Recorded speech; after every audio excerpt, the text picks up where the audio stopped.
አሰላሙ አለይኩም ወራህመቱላሂ ወበረካቱ ውድና የተከበራችሁ የቻናሌ ተከታታዮች እንዴት ናችሁ? ሰላም ናችሁ? እንዲሁ ክርስቲያን ወገኖቼ ሰላም ብያለሁ። ሁላችሁም በያላችሁበት ሰላማችሁ ይብዛ። ዛሬም እንደተለመደው በአዲስ ቪዲዮ ተከስቻለሁ። ለዚህ ቻናል አዲስ የሆናችሁ ሰብስክራይብ፣ ሼር፣ ላይክ በማድረግ ቤተሰብ ሆኖ ነባሮቹም ሼር፣ ላይክ፣ ሀሳብ አስተያየት በመስጠት አበረታቱኝ እላለሁኝ። ዛሬ ይዤላችሁ የመጣሁት እንግዳ ድራማ ነው። ቪዲዮ ከመጀመራችሁ በፊት ላይክ ማድረጋችሁን አትርሱ። አመሰግናለሁ።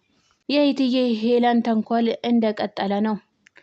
ለኑኑ የክስ ወረቀት መጣላት። ከዚህ በፊት ባጠፋችው ነገር ነው መሰለኝ ነገር እሷ ተነጋግራ ነግዳበት አዘጋጅታበት አምጥታ ለእህቶቹ መከታ የሆነው ለእህቶቹ የሚጨነቅና ለሚሳሳ ለመኩ አንስታ ሰጠችው። እሱም ምንድነው ብሎ አትኩሮ እያያት ተቀበላት። ወረቀቱን ሲያነበውም ክስ እንደሆነ አነበበ። እሱም በጣም ተጨነቀ። ወይኔ እህቴ ምን አድርጋ ነው ደግሞ ከስንት ጊዜ በኋላ እንዴት አሁን ሊልኩ ቻሉ የሚለው ነገር ጠየቃት። አላቅም ግን መሰብሰብ አለብን ያለው ነገር የዚህ ችግር ምን እንደሆነ መነጋገር አለብን አለችው። አይ እህቴማ ይህንን ማወቅ የለባትም ብሎ እሱም አሰበ።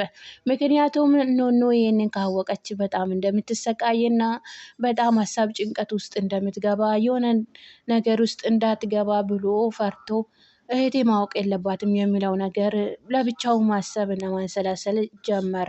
እትዬ ሄለንም ለመኩ በቃ ከክፍሌ ውጣ እኔ ልብስ ልቀይር ነው ብላ አባረረችው። እሱም ተናዶ በሩን ዘግቶባት ወጣ። ከወጣም በኋላ እሷም ክትክት ብላ ሳቀች። ከእትዬ ሄለን ጋር መነካካት ዋጋ ያስከፍላል። እስቲ አሁን የምትሆኑት ደግሞ ያለው ብላ መፎከሯንም ቀጠለች። በጣምም የነገደችበት ራሷ እንደሆነች እነሱም ጠንቅቆ ያውቃሉ። ምክንያቱም ተንኮልላ እንዳለባት ሁላቸውም ያውቃሉ። ኑኑም ወደ ክላሷ ስትገባ መስኮቱ ላይ በትንሽ ወረቀት የተጻፈ ደብዳቤም አገኘች። ደንግጣም አነሳችው። ቤሎልም ጠራት። አብረው ሆኑ። እሱም እንድትወጣና መነጋገር እንዳለብን እንዲሁም መውጣት አለብን ከግቢ ውጪ ብሎ ጠየቃት። አይ መውጣትማ የለብንም ምክንያቱም እናቴ በጣም ተቆጥታኛለች፣ ደግሞ ጠርቶ ካጡንስ ትለዋለች። እሱም አይ ምንም አንድ ምክንያት አናጣም፣ ስለዚህ መውጣት አለብን ብሎ አስገደዳት። እሷም እናቷ እንደተቆጣቻትና አይንዬ በእንደዚህ አይነት ነገር ማየት የለብኝም አንቺን፣ እኔ ልጆቼን ቆንጥጤ ያሳደግኩት ስነ ስርዓት ያላቸው ልጆች ናቸው ብዬ ነው የማስበው። አንቺ እንዴት ታዋርጅኛለሽ? አሁንማ አፈርኩ ባንቺ ብላ አስጠንቅቃት ነበረ። በዛም ምክንያት እሱንም ለቤሎል ነገረችው። እንዳሉትም አልቀረም። ቤሎልና ኑኑ አብረው ወደ መዝናኛ ቦታ ሄዱ። መዝናኛ ቦታም ቁጭ ብለው አሁንማ ፍሬ ነሽ፣ ስለዚህ የፈለግሽው ነገር ማውራት እንችላለን ብሎ አላት። እሷም መፈራው እኮ ወድጄ አይደለም ስለሚከታተሉኝ ነው፣ ደግሞም አይንዬም ተቆጥታኛለች ብላ ነገረችው። እሱም አይንሽን ጨፍኝ ብሏት ሊስማት ቢሞክርም ድፍረቱን አላገኘም። ለቀቅ እሷም አይኗን ከገለጠች በኋላ ግንባሯን ሳማት። እሷም በጣም ደነገጠች። ስትደነግጥም መደንገጥም ምንም አይነት ስሜት እንዲሰማሽ አልፈልግም፣ ደስ እንዲልሽ ነው የምፈልገው፣ ምክንያቱም ከኔ ጋር ነው ያለሽው አላት። ኑኑም በጣም ደስ አላት። ቤሎልም ድፍረቱን ቀጠለው። አፍሶ አነሳትና አቅፏት እየተዝናና ተሸክሞት እያዝናናት እሷም በጣም ሳቀች። ፈገግታዋም ተመለሰ። ኑኑ በጣም ተደሰተች። አብሮ እየተሳሳቁ አውርደኝ አለችው። አውርዷትም በቃ የኔ ሆነሻል ማለት ነው፣ ደስታ የተመለሰ ማለት ነው ብሎ ጠየቃት። እሷም አዎ ብላ ፈገግ ብላ መሳቅ ቀጠለች። ቲም ተሸፋፍና ቤት ውስጥ አደርገዋለሁ እያለች የነበረውን ፈጸመችው። እየተንጎዳጎደችም እትዬ ሄለን አየቻት። አንቺ ብላ አስደነገጠቻት። እሷም ኮቴዋን አንስታ ነበረ የተራመደችው። ምነው ኮቴሽን አንስተሽ እየተራመድሽ ነው? ምነው በሰላም ነው? የት እየሄድሽ ነው ደግሞ አለቻት። እሷም ያላሰበችውን ወንድ ቀጥረሽ እየሄድሽ ነው አይደል አለቻት። የት ማሄጃ አለኝ እኔ መቼስ ወጥቼ አውቃለሁ አለቻት። መሲም በጣም ደነገጠች። እትዬ ሄለንም አጥብቃ ያዘቻት።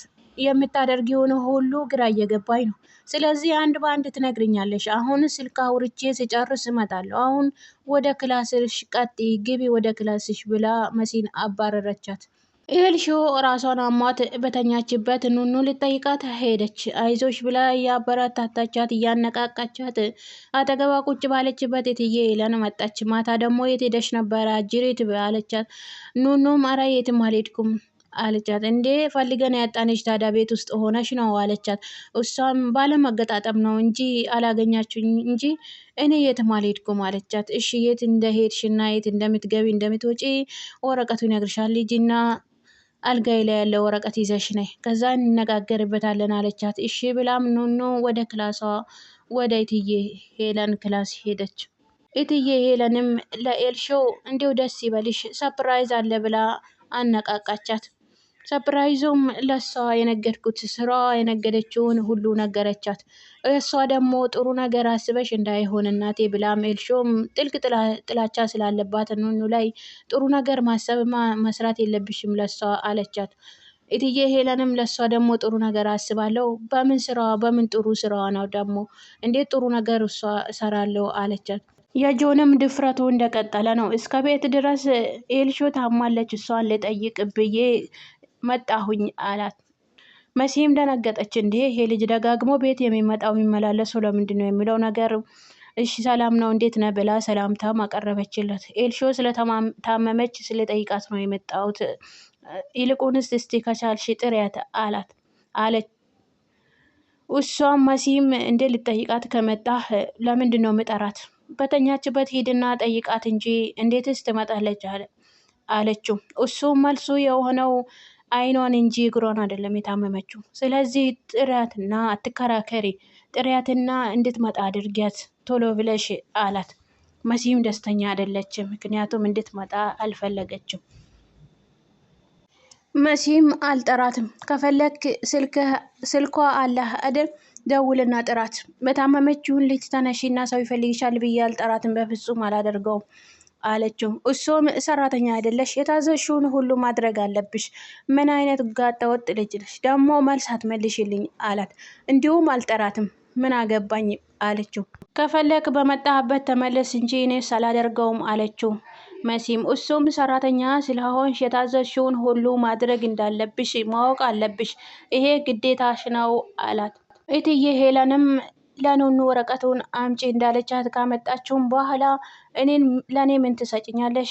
ወረቀቱ አንቺን የሚመለከት ነው፣ ስለዚህ ማንበብ ትችያለሽ፣ አንብበሽ ተረጂው ብላ ነገረቻት።